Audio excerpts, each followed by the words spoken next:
नमस्कार साथियों। आप सबने सुना होगा लोगों का को कहते हुए कि सभी तो ठीक हैं किंतु हमारे पड़ोसी अच्छे नहीं हैं। और कई जगह यह भी सुना होगा कि पड़ोसियों ने जीना हराम कर दिया है। कुछ लोग यह भी कहते हैं कि जब पड़ोसी ही दुश्मन बन जाए तो खुद को सुकून और चैन कहाँ से मिलेगा। तो ये हमारे समाज की और देश की आज की वक्त में बहुत बड़ी समस्या है कि जो भी व्यक्ति हमारे आसपास है, घर के पास में है, वही पड़ोसी है। तो पड़ोसी कोई भी हो, उसको बदला नहीं जा सकता है। तो अब उसके साथ संबंध को अच्छा कैसे बनाया जाए, उस पड़ोसी को कैसे अच्छा बनाया जाए और खुशहाल जीवन कैसे जिया जाए, इसके विषय में ही हम आज चर्चा कर रहे हैं। और यह अधिकतर परिवारों की और अधिकतर लोगों की समस्याएं हैं कि वह पड़ोसियों से, आस पड़ोस लोगों से झगड़ा करना, घृणा करना और इस प्रकार के समस्या और विवाद आए दिन आते रहते हैं। तो आप भी अगर इस समस्या से पीड़ित हैं तो इस वीडियो को जरूर आप देखिए, आपकी समस्या का अवश्य ही समाधान मिलेगा। तो इसके लिए बहुत से तरीके हैं, लेकिन आज हम कुछ महत्वपूर्ण और गूढ़ विषयों पर चर्चा कर रहे हैं जिसको जानकर आप काफी आराम महसूस करेंगे। तो सबसे पहला यह है कि हमें अपने पड़ोसियों को अच्छा बनाने के बजाय उनके साथ संबंधों को अच्छा बनाना है। अगर आप अपने पड़ोस के लोगों को सुधारना चाहते हैं तो यह संभव नहीं है। तो आप उनकी आदतों को, उनके कार्य व्यवहार को सुधारने की कोशिश न करें। वो जैसे हैं वैसे उनको स्वीकार करें और उनके साथ अपने संबंध को एक अच्छा बनाएं। अगर नहीं अच्छा बना सकते हैं तो नॉर्मल बना के रखें कि आप कभी उनसे बातचीत करना चाहते हैं तो कर सकते हैं, नहीं करना चाहते तो नहीं कर सकते। मतलब अगर आप दोस्ती ना करें तो आप दुश्मनी भी ना करें। तो यह बात आपको ध्यान रखना होगा कि आपको संबंध को अच्छा बनाना है, लेकिन उस व्यक्ति को अच्छा नहीं बनाना है। वह जैसे है वैसे उसको स्वीकार करना है।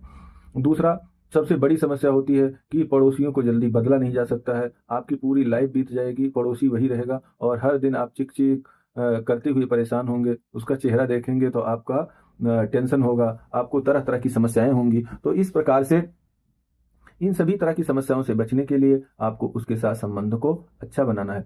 और संबंध अच्छा बनाने के कुछ उपाय भी हैं। जैसे आप डायरेक्टली आप नहीं कर सकते हो तो आप बच्चों के माध्यम से, फैमिली के माध्यम से आप उनके साथ संबंध अच्छा बना कर सकते हैं। कुछ सांस्कृतिक कार्यक्रमों में आप उनको बुला सकते हैं। जैसे आपका झगड़ा हुआ, बातें हुई, तो वहाँ पर फिर भी आप उनको बुलाइए। जब कोई कार्यक्रम होता है तो आप उनको बुला सकते हैं, तो उससे आपका संबंध अच्छा होगा। दूसरा, अपनी आदतों को सीरियस ना बनाएं। अगर आपका झगड़ा भी हो रहा है या बातचीत हो रही है, फिर भी आप उनसे बातचीत बंद ना करें। एक टाइम झगड़ा हुआ, दूसरे दिन आपने फिर बोल दिया, फिर साथ में काम करने लगे। तो जब धीरे धीरे इस तरह का कार्य होगा तो वो झगड़ा और आपका दोनों प्रेम साथ साथ चलता रहेगा। जैसे इस तरह की चीजें आप देखते हैं हरियाणा और इस इलाके में होती हैं, जहाँ विशेषकर जाटों के अंदर, कि वो लड़ते रहेंगे, झगड़ते रहेंगे, गाली करते रहेंगे और एक साथ में खाते पीते भी रहेंगे, बातचीत भी करते रहेंगे। आपको पता ही नहीं चलेगा कब खुश हो जाते हैं, कब नाराज हो जाते हैं, कब झगड़े करने लगते हैं और कब फिर प्रेम से हो जाते हैं। लेकिन जब खाना होगा तो साथ में खाएंगे, कहीं जाना होगा तो साथ में जाएंगे और लड़ेंगे पूरा दिन। तो इस तरह की चीजें आपको भी अपने समाज में अपने पड़ोसियों के साथ रखनी चाहिए। अगर आपकी कुछ मुद्दे हैं, कोई समस्याएं हैं, तो आप बात कर सकते हैं, लड़ सकते हैं, बट उसको लंबे समय तक आपको नहीं खींचना है। उस चीज को बदल देना है। जैसे आप देखते हैं किसी व्यक्ति को घाव लग जाती है तो प्रकृति अपने आप उस घाव को पूरा कर देती है। तो उसी तरह जब आपका कोई संबंध खराब होता है, चाहे आपके परिवार में, चाहे आपके पड़ोसियों के साथ, तो थोड़े समय में आपको उन संबंधों को अच्छा बना लेना है और उसके जो हमने तरीके बनाए, इन तरीकों से आप उनको पूरा कर सकते हैं। दूसरा, और जो बेसिकली जो रिश्तेदार होते हैं वो लगभग सभी के एक होते हैं, तो उन रिश्तेदारों के माध्यम से, बहन बेटियों के माध्यम से, बच्चों के माध्यम से और फंक्शन के माध्यम से, उत्सव के माध्यम से आपको उनके साथ जुड़ाव रखना चाहिए। यह जरूरी है। जब कभी वक्त पड़ा तो झगड़ा कर लिया, बाकी टाइम आप जुड़े रहें, तो उससे आप अपने संबंध को अच्छा बना सकते हैं। और यह पुराने लोग भी कहते हैं कि आप बुराई का बदला अच्छाई से दें एक दो बार, तो उनको अपने आप शर्मिंदगी होगी और वो आपके साथ संबंध अच्छा करेंगे।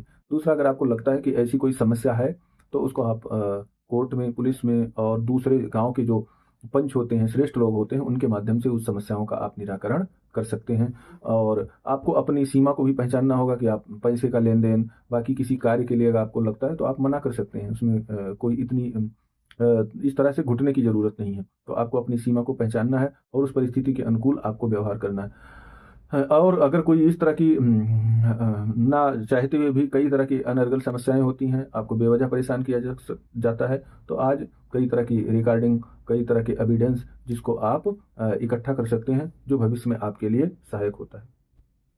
और सबसे महत्वपूर्ण बात यही है कि आप बात बंद ना करें। खान-पान, बातचीत इसको जारी रखें तो आपकी समस्याएँ अपने आप ठीक हो जाएँगी, और अगर ठीक भी नहीं होंगी तो गंभीर नहीं होंगी। और उस चीज़ को नॉर्मलाइज़ करके रखें, बहुत ज़्यादा सीरियस ना हो, क्योंकि समस्या हमेशा चलती रहती है, आती रहती है, जाती रहती है। तो अगर पड़ोसी के साथ कोई छोटी-मोटी समस्या है, तो उस चीज़ को लेकर आप बहुत ज़्यादा सीरियस ना हो जाएँ, उसको नॉर्मल करके रखें, थोड़े दिन में वह अपने आप ही ठीक हो जाएगी। तो आपको याद रखना होगा कि आपका घर आपका सुकून है, किसी और की बदतमीज़ी को अपनी शांति को भंग ना करने दें, और इस प्रकार से आप अपने घर में खुशी से रहें, और पड़ोसियों का जो प्रभाव है, उसको आपको अच्छा बनाने का प्रयास करना है, तभी आप शांति से रह पाएँगे। और इसी के साथ आप सामाजिक आयोजनों में, सामाजिक कार्यक्रम में कुछ लोगों को बुलाकर और भी बहुत सारे कार्यक्रम करके आप अपने माहौल को अच्छा कर सकते हैं। तो आज के इस अंक में इतना ही। धन्यवाद। नमस्कार।